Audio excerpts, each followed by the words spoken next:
Barbie Forteza announces breakup with Jack Roberto.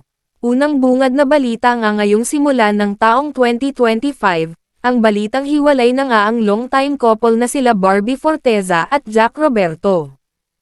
Hiwalay na ang kapuso stars na sina Barbie Forteza, 27, at Jack Roberto, 31, matapos ang 7 taong relasyon. Kinumpirma ito mismo ni Barbie sa pamamagitan ng isang Instagram post, Huwebes, January 2, 2025, isang araw matapos ang bagong taon. Sa kanyang madamdaming post nitong bandang gabi ng Huwebes, mahihinuhang walang sama ng loob si Barbie sa paghihiwalay nila ni Jack.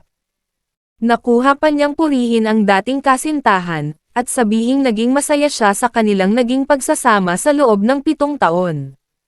Sinimulan ni Barbie ang kanyang announcement sa pamamagitan ng isang quote, mula sa American children's author na si Theodore Susgeisel. Bungad ng kapuso actress, "Don't cry because it's over. Smile because it happened. Beautiful goodbye." Kasunod nito ay ang pagsusuma ni Barbie sa 7-year relationship nila ni Jack. Papuri ng aktres sa dating nobyo, "Having you in my life was the happiest I had ever been. 7 wonderful years. A lot of laughs, a lot of ramen and so much love. Your love was exceptional.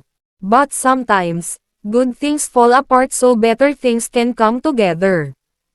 Beautiful goodbye," at Jack Roberto. Dagdag pa ni Barbie, "Thank you for loving me the way you did. I am excited for what's to come for the both of us. You take care of yourself. May you find the love you deserve. I hope for everyone's understanding and I wish you can help us put this matter to rest." Sa ngayon ay wala pang binanggit na detalye si Barbie kung ano ang dahilan ng breakup nila ni Jack.